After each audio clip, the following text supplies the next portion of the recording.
yeah.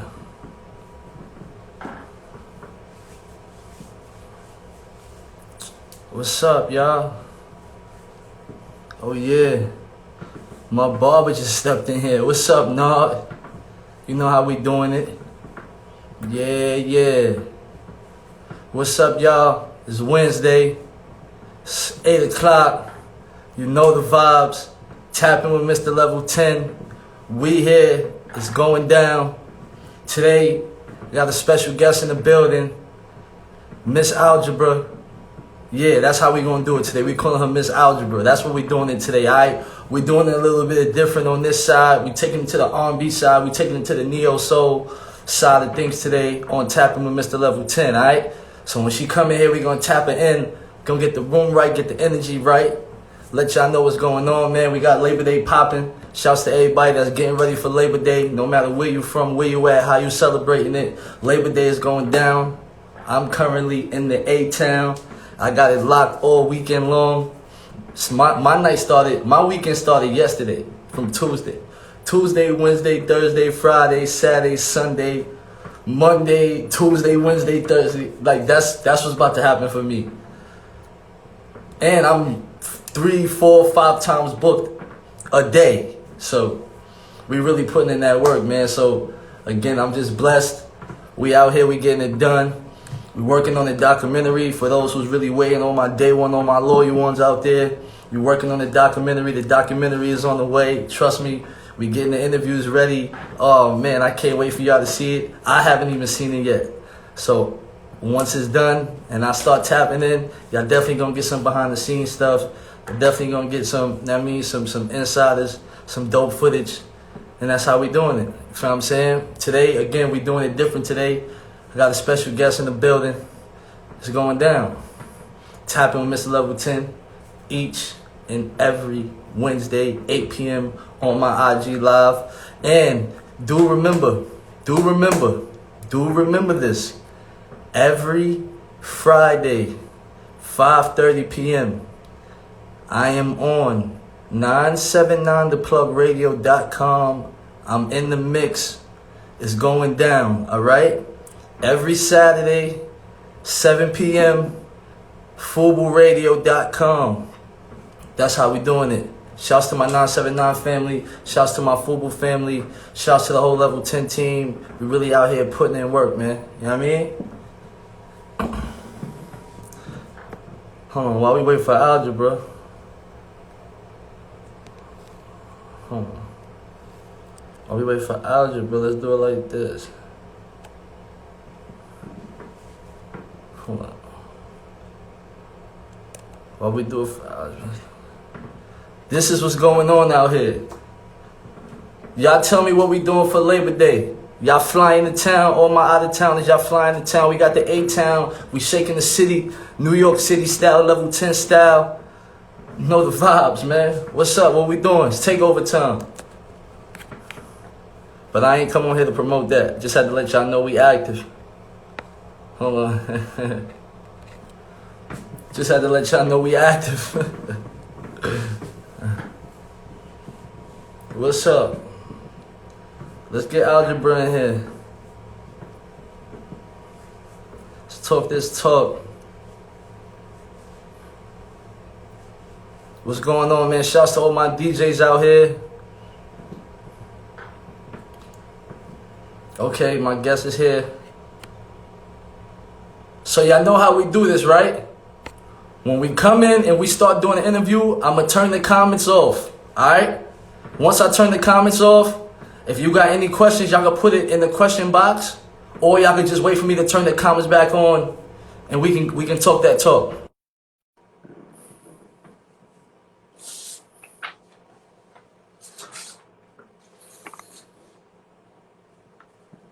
Whoa! Hi. What's up? What's up? What's up? Look at you. Look at you. How you doing? What's going on? How you doing? What's up? I'm all right. I'm blessed to have you on my show. Thank you for taking out the time to be on my show. For sure. Thank you for having me. Thank you so much. Listen, you don't even know. I'm tapped into your side of the world, the neo soul, the R&B. I'm so tapped into that world.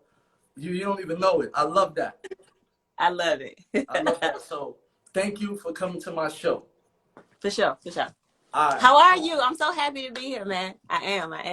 Thank you so much. All right. So look, I'm gonna turn these comments off so we can start doing what we gotta do. Let's go. All right. Cool.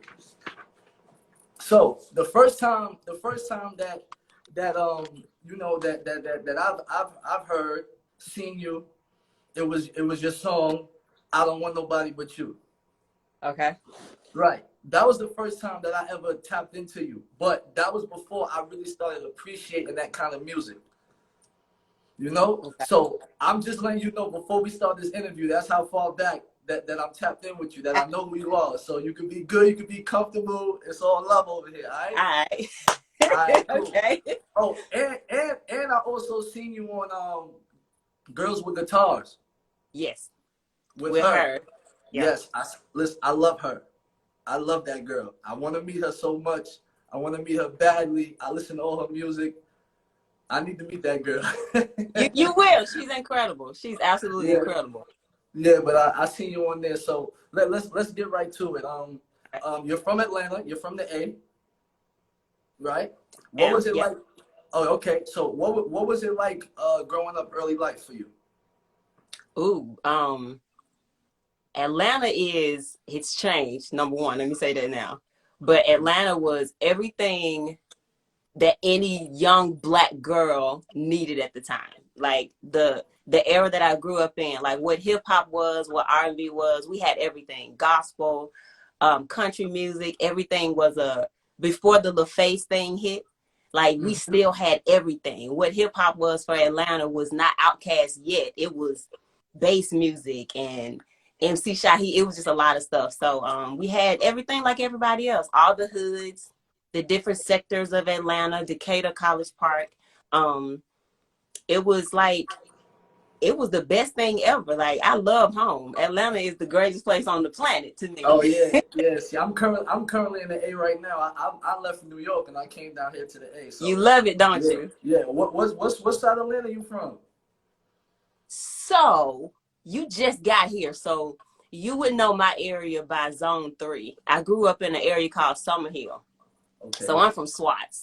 Okay. So Okay. I was from Montgomery King Junior Middle School, Ralph McGill Elementary School, but I used to take the bus to Buckhead to go to high school.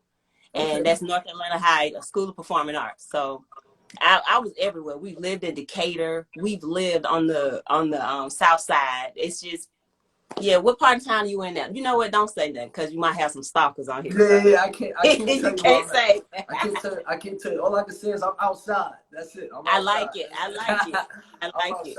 So, who were some of your musical influences growing up? Man, that's a hard question. Everybody. So my mom's a musician. So I grew up with quartet gospel mostly. And I say it a lot, but I don't think people really understand what I mean when I say that. That's the Jackson Southern airs. Like when I was a little girl, we used to travel on the road, get in a van and have programs. So what we call shows and concerts in that era, they call them programs. So we would go to these little backtown churches and sit in the pews, and the curly head sweating preacher man, he up there announcing folks to come up. And my mom's a bass player. So she wrote songs, she played bass. They did a couple of gospel albums. But because she was a bass player, she was so enamored into the soul and funk of music. So R&B been in me since day one. It's just been everything. I didn't get into the jazz side of things until I was probably in high school. Okay. But from Donny Hathaway to P-Funk, George Clinton, all of that was just going around. Even though I had to sneak and listen to the R&B that I loved, because my mama wasn't playing that. Oh, but she wasn't working with that. Yeah, because the R&B didn't have the funky bass line. It didn't have melodies, as she said, for her era. So I had to sneak off and listen to that. But great music was always around. Okay, that's dope. Okay, so how did you get your start in the industry? I went to performing arts high school. I think my first encounter with a studio with R&B had to be from, it's always somebody's cousin that knows somebody. So going to performing arts high school, my friends' cousins were producers. So that's how I got introduced to Dallas Austin.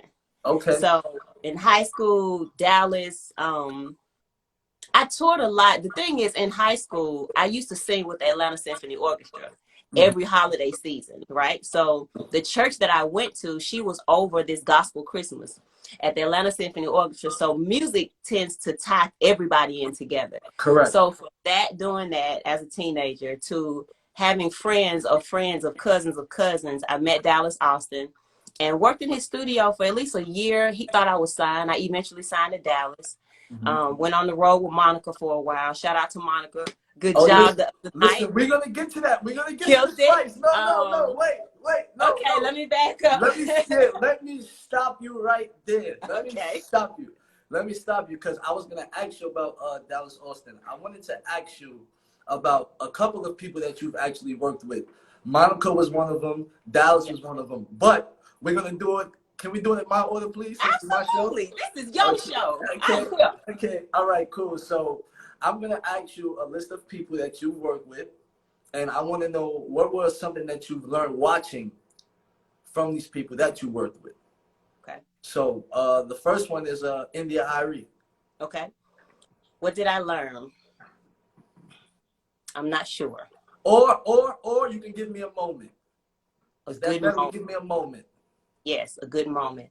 I remember before I worked with India, I think how we even knew of each other, it came from other producers in the, around saying certain things about us both, but I didn't know who she was and she didn't know who I was.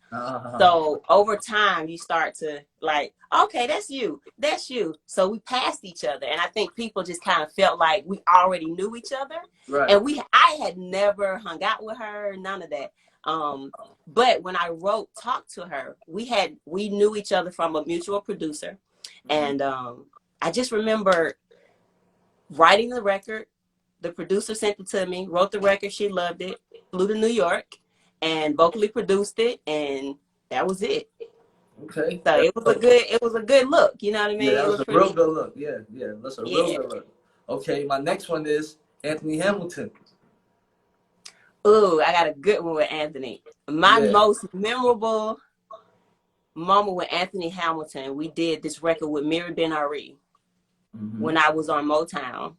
And she was the hip hop violinist. So she got known from Kanye. And they were like, yo, we got this record. So me and Anthony went into the studio. I was in Atlanta. He cut his part somewhere else, but we met, I think, in New York. And they sent this record. I wrote my part. He wrote his part. And then next thing you know, the record was on her album.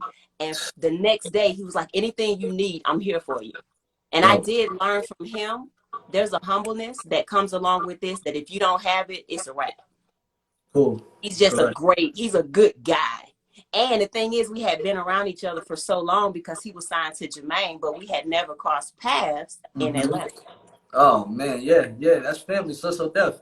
Yeah. For sure. See, I DJ for Bow. I don't know if you know, but I DJ for Bow Wow. So that's family. I mean, that's family right there. So yeah, Anthony is amazing. Like, and his voice is just so grimy. He took me home. That's gospel quartet all day. He a Southern boy, so I loved it. Yeah. Okay. So now let's get to Dallas Austin. Now let's go to Dallas next. Tell me about Dallas. Dallas is crazy. So Dallas is. One thing I learned about Dallas is upon meeting him, I knew his name from the credits. He's part of the reason I used to see his name so much in credits growing up, looking at album covers and stuff and the tapes. Feel like I didn't know him once I met him at Dart. So he had just finished with Rowdy. I think they were, he was over at Arista with Rowdy. That's where Monica was. And in the studio working. And at that time, Atlanta was open all night. So I would get my studio time when everybody went to the strip club, right? Okay, you slide in there. I can't pay for studio time, so I slid in when everybody was at the strip club. Yeah. I think he came in one day. He was like, "Well, I thought you were signed." I was like, "No, I'm not. I don't know." We had a conversation, and that was the beginning of our musical thing. He liked the music. The producers that I was working with had already signed to him, so I ended up working with Dallas and us figuring out, we never could figure out what algebra sound was. And at the time, they used my middle name, Felicia.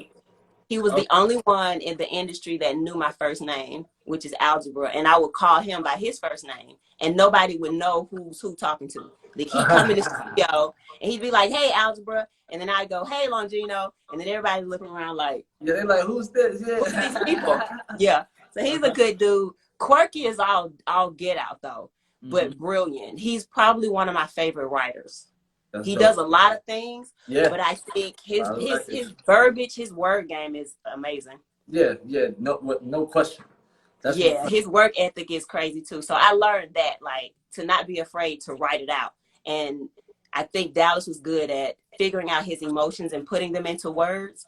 And I learned that from him. Cool. Yeah. Okay, no problem. 2 more people. Okay. Your mom. She's my baby. Yeah, I knew that. I knew That's that. my girl. That's my baby. Like, I feel like I carried her. It's funny. She taught me everything she taught me to not be sorry. Like, don't apologize because you may intimidate somebody. Don't apologize for feeling bad. Don't apologize to anyone else before you apologize to yourself first. Little things like, little gems that have probably helped me throughout this career of music, and oh my God, she always told me, don't compare myself to anyone else. That's like, that's something. Yeah, that's you're something. Gonna always lose when you do that. Like, why would you compare your greatness to somebody else's? Like, your greatness is greater than great. So what are you competing against? It's you. Correct. So yeah. Yeah, that's a good one. That's a good one from Mama. All right, so now we're gonna bring it to your girl. You brought her up already. Now we're gonna go to Monica. What's up? What's up? Talk to me. So Monica is the epitome of a good Atlanta girl. Like, I think a lot of people try to figure certain things out about ATL women, and you're wasting your time because it's a melting pot of so many things. We are Southern Belles, but we are easily city slickers as well. And she's also a great example. Everybody in Atlanta sings. You know what I mean? Nivea, everybody in Escape, TLC, Algebra, like all of these great singers, and it's a Sierra. Everybody danced in Atlanta. Everybody sang in Atlanta, but it was a matter of what's your thing. Everybody's cousin sings. Everybody's cousins produce. It still is a place that's why everybody comes here as well. So Monica, going on the road with her, she showed me, I think what I learned from her the most is you're different. She made it a point to, when we went out on the road with, I think it was a Nickelodeon tour, I was the only background singer that was on the bus with her.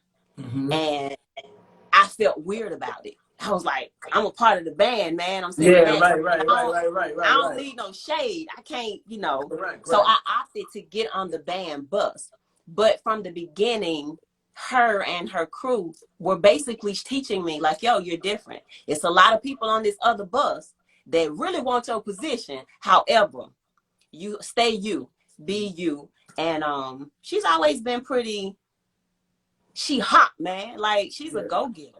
Her team is a go-getter. And I was very proud of her the other night, representing herself. She wasn't just representing Atlanta and R&B, but she was representing herself and her struggle, and really just kind of being her for the most part. And you may or may not get it. And even with Brandy, I got to give a shout out to Brandy as well. I think I've met her one time, and I can't say what I felt then, but I know that I'm a fan.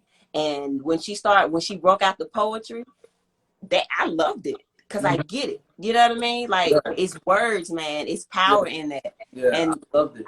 It was good to me. I loved it. I loved it. Like, I felt like it was real great for the culture. Yeah. Great for absolutely. them to come together, 2 queens to come together and just celebrate.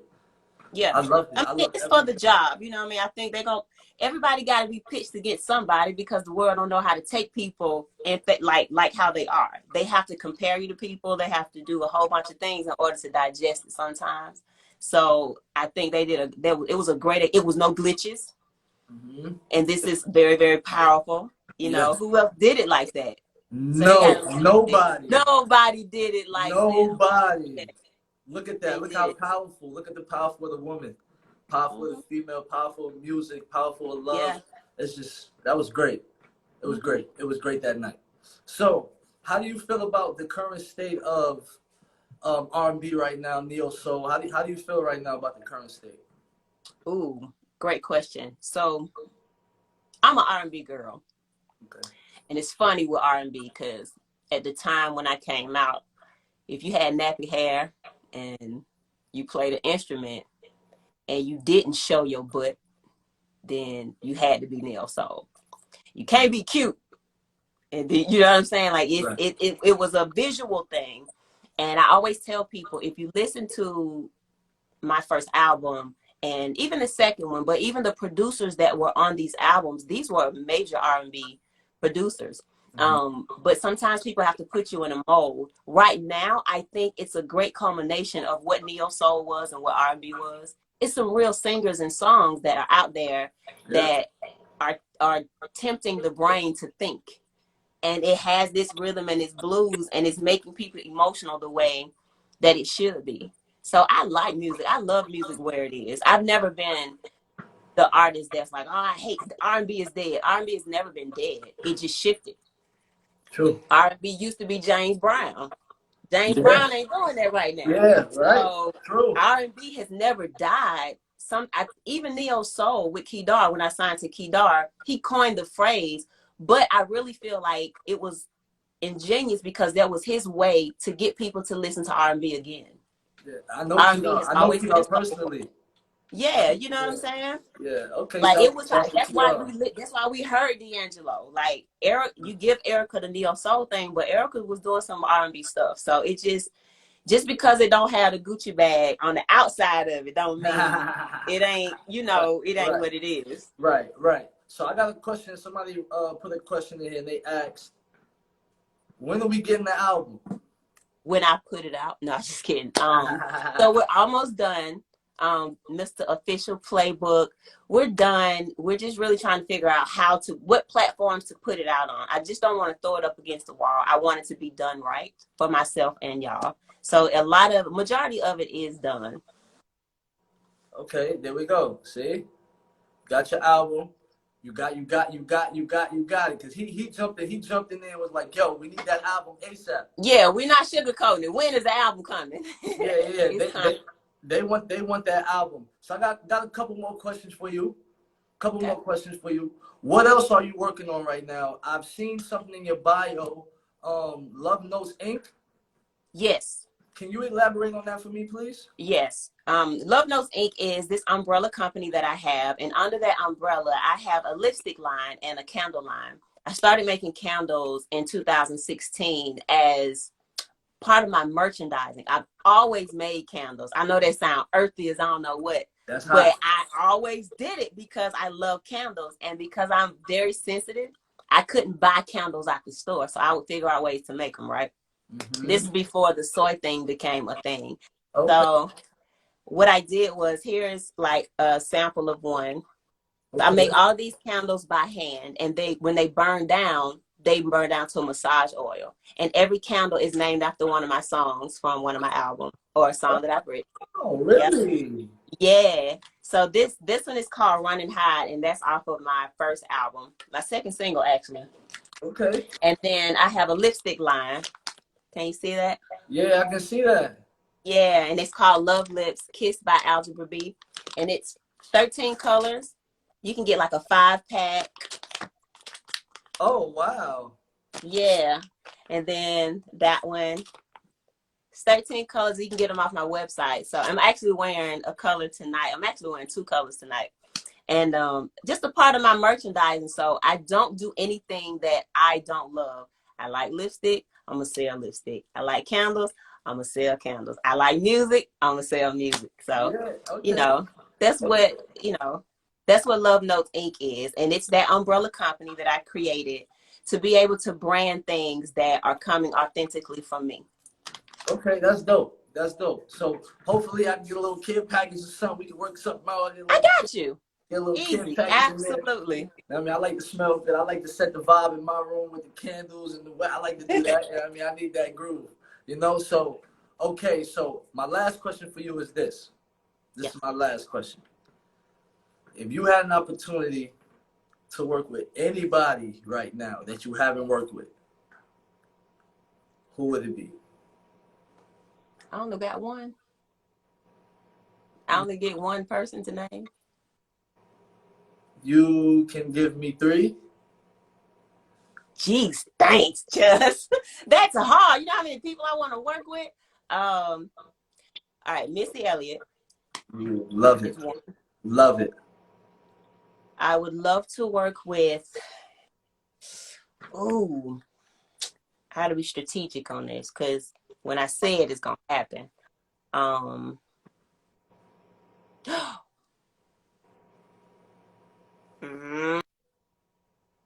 It's a good one.